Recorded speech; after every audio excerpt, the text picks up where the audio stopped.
Hey, it's Tom Jordan. In this edition of Tom Jordan's Got Issues, what is going on in the Middle East? And does it even matter to us here in the United States?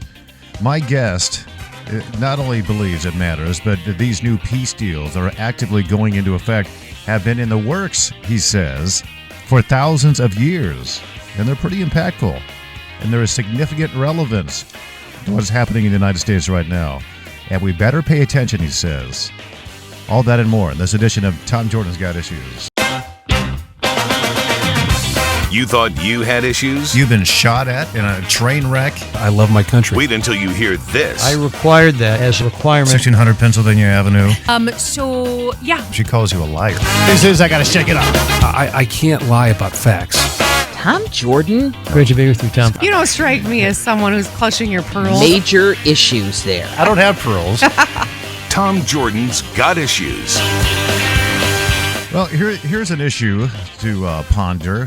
What do U.S. presidents in modern times and the ancient king of Persia named Cyrus have in common? Well, I'll give you a hint. It's not their hair. Yeah, there might be a couple of things, though, that they have in common. Both have high opinions of themselves, right? You know, what leader of a powerful nation doesn't have a high opinion of him or herself? But there is something else going on here, and this issue has gotten some criticism from some people, putting this type of a label on a president living about 2,500 years after an ancient Middle Eastern king. The comparison there, a bit of criticism. But if you don't know the historical background, I'm going to give you a brief summary. Cyrus, he was the king who allowed for the rebuilding of the Jewish temple in Jerusalem after Israel had returned from Babylonian captivity. This happened a long time ago. We're talking about 2,500 years ago. That temple was destroyed by the Roman Empire in AD 70. You might be aware of that. Well, today, there is, believe it or not, almost 2,000 years later, an active pursuit to rebuild the temple. Yeah, nearly 2,000 years later. This is historic. And in light of that, in modern history, certain presidents have been likened to a Cyrus-type figure. Because remember, Cyrus allowed the Israelites at that time to go back to Jerusalem and rebuild their temple. And now it might be happening again with the aid of the United States and the President of the United States.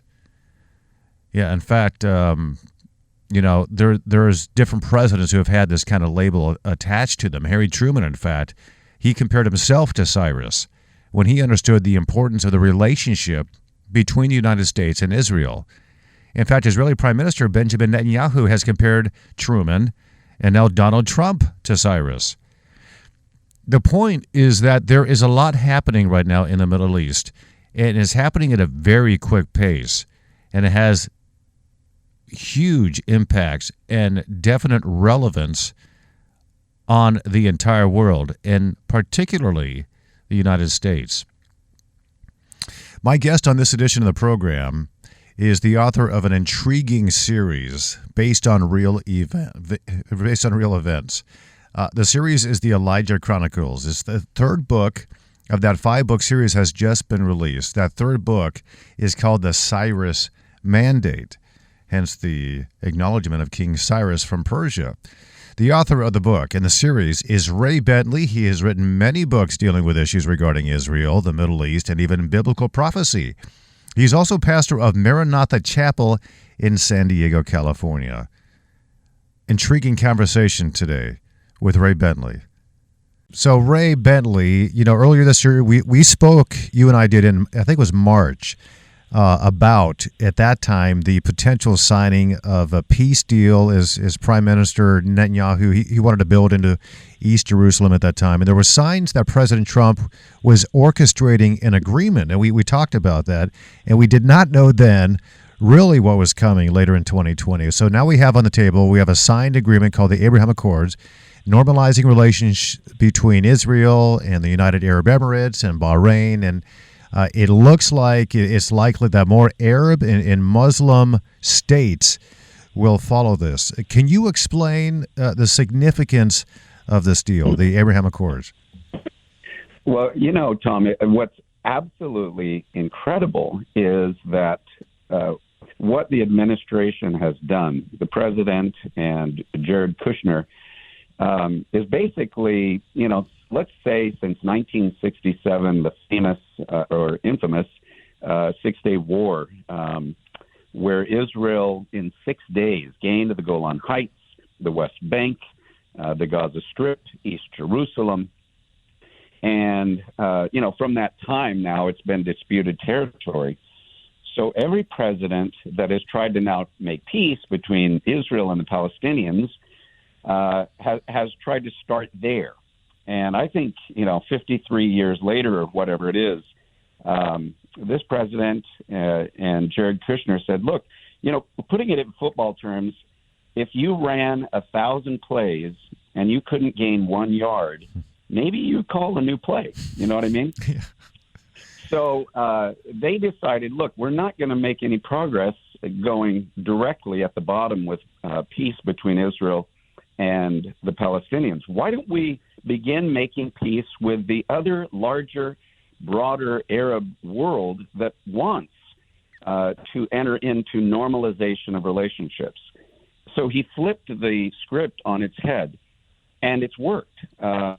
And, the biggest reason I think that the Arabs within the Sunni Muslim world want a deal with Israel is because on the other side of them is Iran. Iran is gaining or getting toward a nuclear weapon. And the Saudi Arabians look on their chest and, you see that little red dot when somebody is kind of pointing at you, ready to go. Right, the laser, the red laser, yeah. The red laser. Well, Saudi Arabia has seen that red laser light from the Shiites and from Iran, and they're like, oh, my gosh. Well, used to back, let's say in the 70s, they could say, well, we have the United States as our nuclear umbrella, because in the 70s we were interdependent upon Arab oil for our economy. But now we're in the 2020s.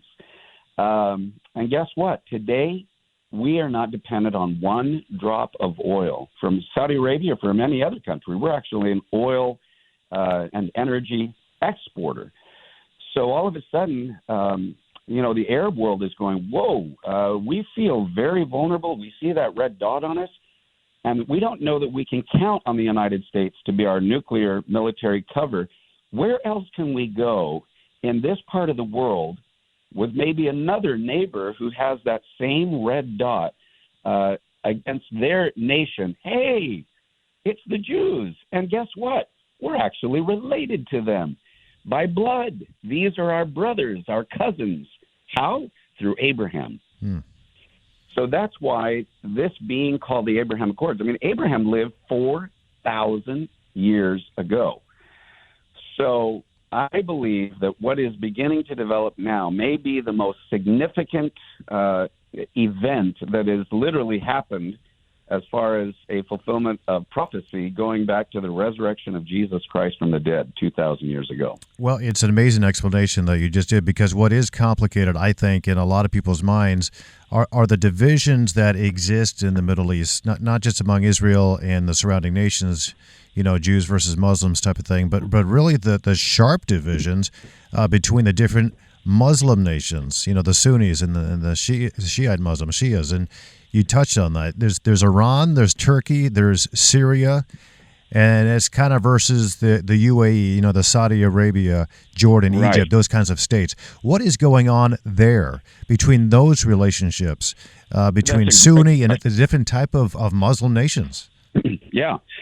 So there are approximately 1.6 billion Muslims in the world.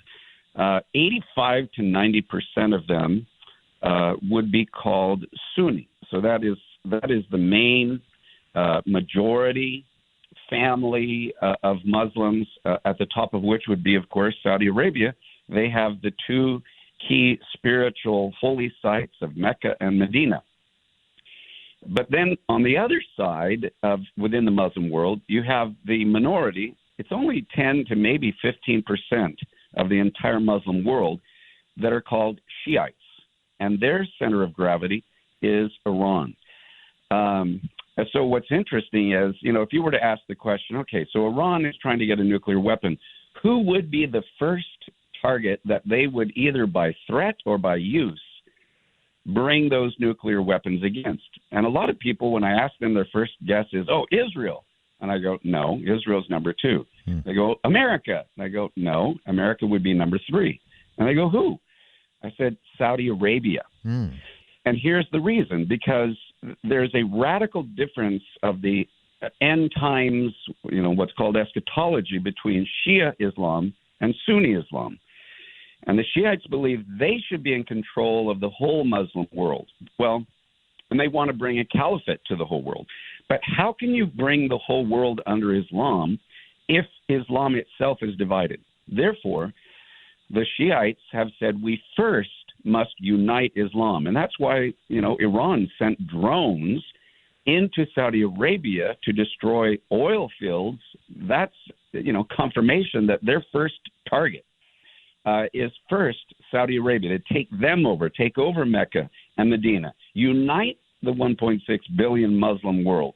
Then, secondly, you go after the little Satan, which is Israel, and then you would go after the big Satan, which is America. So that's kind of where we are today. So it's a big tinderbox. But why is it, if you touched on this, that America now seems to have the leverage because we become energy independent? Why now does America still care about what happens over there? Well, there are probably many reasons. One of them is, look at this. This is kind of the center point of human civilization, history, and religion. You have, when you go to Israel, the Holy Land, when you go to the Temple Mount itself, you are now touching the 3 major religions of Judaism, and Christianity and Islam. Literally, like I said, this goes back to Abraham, which is amazing that on the headlines of newspapers and news media around the world, this peace treaty is being called the Abraham Accord. And that's why I say this is the most significant thing that we have seen happen, I believe, biblically or prophetically, in thousands of years, because it's literally, virtually getting ready to tie together all the major monotheistic religions and bring peace. So, Israel and the Middle East have perennially been a place where there is no peace. If you could bring peace there, there could be hope for peace for the whole world. So that's been a driving force. Every president has tried to make peace between Israel and the Palestinians and their neighbors. But as I mentioned earlier, I think that what this administration has done is they've gone outside, the initial problem between the Jews and the Palestinians. They've gone to the much bigger, broader world within Islam, and much of it is their brothers. The sons and daughters of Ishmael, they're cousins, they're related, and they have this threat from Iran, which is a different theology. So they're like, hey, we actually could live with an Israel. Iran says, no, there should be no Israel. But the Saudi Arabians go, no, we could live with a divided, the Palestinian state and Israel state. We could even share Jerusalem. Yes, the Jews can have a capital in Jerusalem, but the Palestinians could have a capital in Jerusalem. And I believe ultimately they'll say we could even share the Temple Mount. There was an article recently in the Jerusalem Post talking about they believe that in the near future we could be seeing Muslims, Christians, and Jews standing shoulder to shoulder, praying on Temple Mount. That has never happened. On the Temple Mount itself. And to underscore how important that is, or how much of a momentous shift that is, you just said it's never happened before, but it is something that, Christians have been talking about as a desire, as something that would happen at some point. The Jews have been talking about that happening because they want to build a temple there, don't they? Don't they want to have that again? Yes, they absolutely do. They want to be able to worship there and pray there. And here's something, Tom, that a lot of people are not aware of. In 1947, when the United Nations came together and said, look, we ought to make a partition plan for 2 states, a Jewish state and a Palestinian state. And from the beginning, the nations came into agreement, the resolutions from the very, very beginning, 181 and 242, that Jerusalem should be an international city and the Temple Mount should be shared as a place of worship for all of those three major religions. Now, that's not what's happening today. Only Islam and only Muslims are allowed to pray or worship on Temple Mount. But that's really not following the United Nations protocols that were laid out in the beginning. And I believe what this administration is about to do is to say, hey, we're not following what the UN nations agreed upon in 1947. We need to equalize this. And I think that's why they're even talking about Jews as well as Muslims, as well as Christians being able to be together on Temple Mount to pray side by side and to worship. I mean, imagine the symbolism of what that represents. If you could have Jews, Christians, Muslims standing shoulder to shoulder on Temple Mount, why? That would be like, oh, the peace. This could be, peace and safety, peace and prosperity. And the Bible talks about that in the very, very end times. It really does. And then your books also really pick up on this, this momentous, the shift happening in the Middle East and the political shift, not just there now, but here in America as well. We're seeing it. We're feeling it. So you write in your novels this 5-book series of the Elijah Chronicles, and the third version is out. It's called the Cyrus Mandate. You push into an idea that everything in I guess, Jewish culture, it has meaning. In your last book, the Threshing Floor, you were able to kind of tie certain prophetic events and linguistics into current events. For example, you tied the contentious confirmation of Justice Kavanaugh to a larger, darker, overarching kind of battle that's occurring in a higher place. Is that generally your view, that you see these momentous kind of cultural and political shifts around the world, that this is part of kind of a larger, maybe invisible battle that's occurring? That is a great description. You just nailed it. That's really what prophecy is being able to see that there are layers, prophetically. The Hebrew way of looking at events is that there are layers. It's not just politics, which can be on the surface, but there are spiritual layers, there are prophetic layers, there are the political, the economic, the social implications, and the prophets. God gave them vision thousands of years ago to be able to see into the future what would be happening. And I believe that one of those is the name of the book is the Cyrus Mandate. Here is a prophecy that was made 2,500 years ago, Tom. There was a prophecy given by the Hebrew prophets to a man named Cyrus. And the prophecy is found in Isaiah chapters 44 and 45. And the prophet Isaiah said to this pagan, idol-worshiping king named Cyrus, he was over the Persian Empire, ruling the world at that time. And God says, I have called you to be my shepherd. I've given you an anointing. You will do all my pleasure. You will help rebuild Jerusalem and restore it, and you will lay the foundations of my temple. That's pretty powerful. And guess what? That prophecy was written 150 years before Cyrus was even born. And while the Jews were there in Persia, because they'd gone into captivity, somebody, one of the Jewish people went before the king and said, hey, our God knows who you are. He predicted you. He called you by name. Wow. And said 150 years ago, you would let us go back and restore Jerusalem and rebuild the temple. And Cyrus was so flattered. Wow, yeah, your God knows who I am. He was flattered by that. And he said, well, I'm going to make a decree. And that's what history now tells us, is that Cyrus made a decree, first of all, to establish Jerusalem again, that had fallen to the Babylonians. But now he said, Jerusalem shall be the capital of the Jewish people. And secondly, he gave them permission and even helped lay the foundations for a rebuilt temple.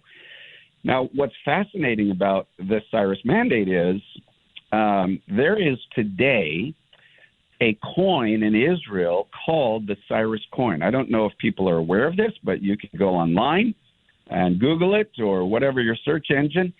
And on this coin in Israel, many of the religious community, it's a coin that has a picture of ancient Cyrus from 2,500 years ago.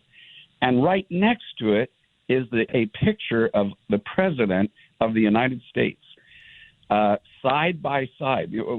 So what is this? Why are they doing this?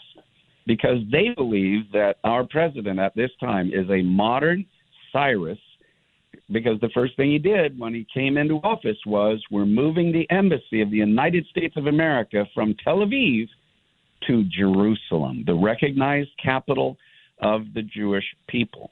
And they believe that he has fulfilled one side of the Cyrus coin. They believe he is a Cyrus for our day, and that the next step will be to give the Jewish people permission, equally along with Islam, as well as Christians, to be able to go up on Temple Mount, worship, and pray. And boy, that leads us into some very interesting things, even all the way into the book of Revelation. Well, it's fascinating. The United States of America is not written about in Scripture.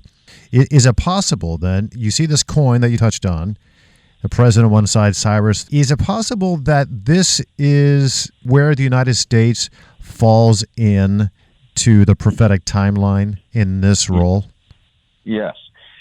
So let me give it to you from the Jewish religious perspective. Some of them, they really, and I believe too, many Christians believe this as well, that America has a role, a Cyrus Mandate role. In other words, even as a nation, this would be on another larger level prophetically, that in many ways God raised up the United States of America, relatively recent in terms of human history and all the nations and all the empires.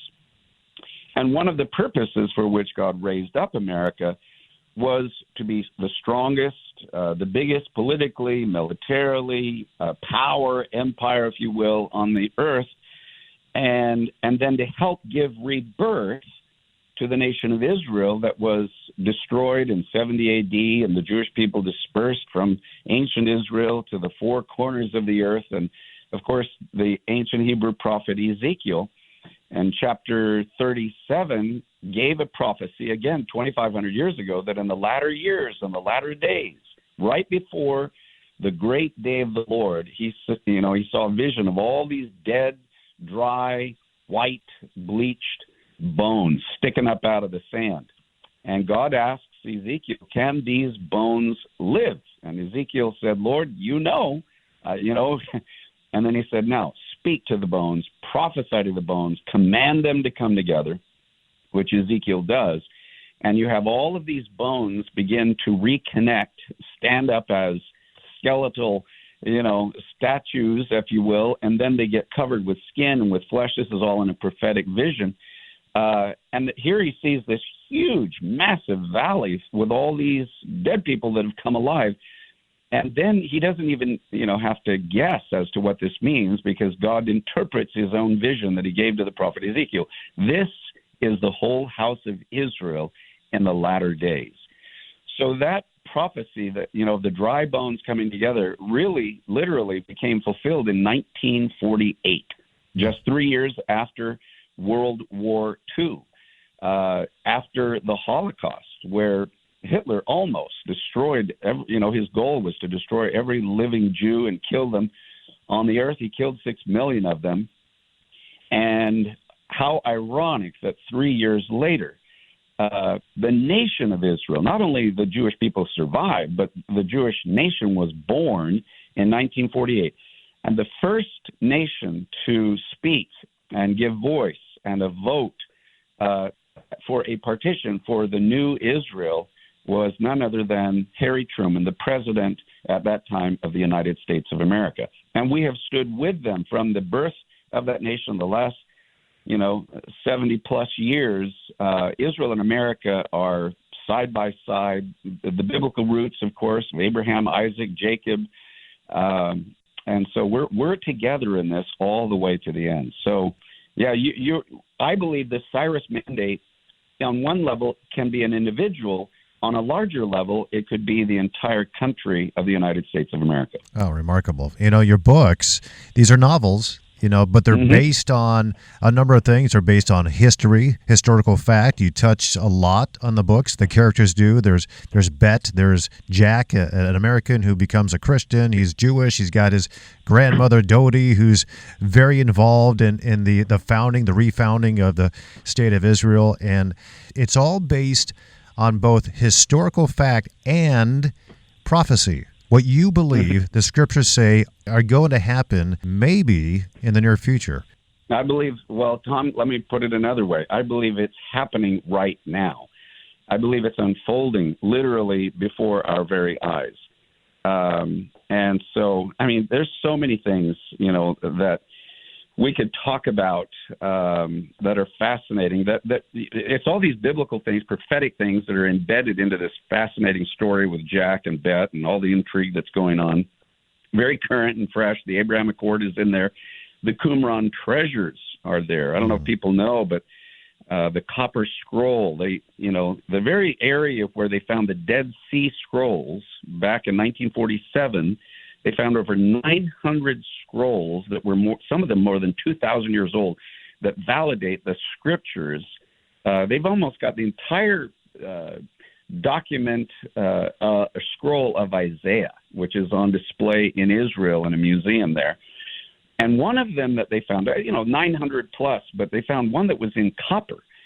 And it was etched with ancient Hebrew in copper, and the three main words in the copper scroll, the only one of the 900 plus scrolls that's copper, the three key words are dig, cubits, and gold. It's basically a treasure map where they've even listed what the treasures are, some of which, according to the copper scroll, would be the treasures that go back to the days not only of Solomon, but maybe even of Moses and the tabernacle in the wilderness, where all of those supernatural things happen that we read about in the book of Exodus and see in the movie The Ten Commandments with Yul Brynner. And look, they're right on the verge of maybe being able to bring those treasures out of the ground and bring them to the surface and prove the legitimacy of the Bible, the history of Israel from Egypt through the wilderness into the Promised Land, things that would just, go back to the very tabernacle of Moses and the Jewish people. If that happens, there will be such a spiritual explosion within the Jewish world, within the Christian world, and they will want and almost demand, we need to go back to the temple, we need to begin sacrificing. I mean, we're literally on the verge of all these things, Tom. Sounds like Raiders of the Lost Ark in a sense. So let me ask you this, because there are going to be people that say, no, I don't believe in prophecy. I don't believe the scriptures foretell anything in the future or even give signs of these things. These are just people who are making this up. And you probably had those accusations against you, and other people have as well. But can you go back to in scripture, just give one example, and what I'm thinking about in particular, because I've heard this. There was a prophecy given to Daniel who says when the decree is given to rebuild Jerusalem, that there'll be a certain time frame to where the Messiah, the Prince, will be coming. Yes. Well, yeah, from the going forth of the command, it says in the book of Daniel, to restore and rebuild the walls of Jerusalem, to the coming of the Messiah, the Prince, shall be 70 times 7, which is 490 years. So Artaxerxes gave a command to restore and rebuild the walls of Jerusalem. And if you go forward, literally 483 years later. In fact, Daniel even says that the Messiah will come, and after 483 years, he will be cut off. And that was the very year that Jesus was crucified and buried and then rose from the dead on the third day. So it leaves a final 7-year period, final 7-year window called the 70th week of Daniel, and that would be fulfilled at the second coming of the Messiah. Well, I believe that there's reason to believe we're right in that window coming into the 70th week of Daniel. So it was proved once to be true because Jesus came right at the very time that Daniel had prophesied. And I think we're going to find that the second prophecy is just as factual and reality and true as the first one. And we're living in those days right now. We're seeing it happen before our very eyes. I mean, here we are 2,000 years later. If there was no Israel, there would be nothing to talk about. Right. If there was no conflict between Israel and the Jews and their neighbors, there would be nothing to talk about. But the Bible said there will be an Israel. Well, there wasn't an Israel for 2,000 years, so prophecy was not a hot topic for 1,900 years. But since Israel became a nation again, now all of the pieces, hundreds of pieces, are beginning to form and be pulled together, and you can't argue with it. I mean, there it is.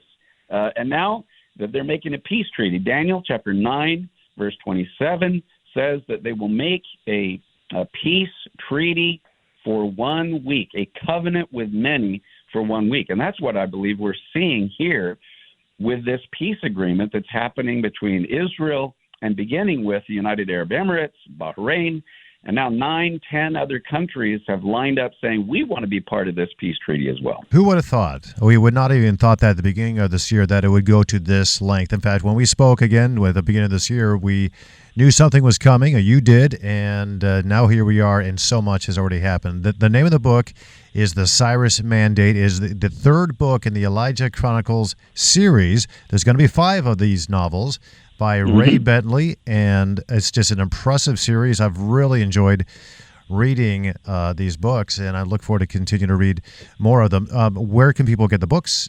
How do they go about doing that?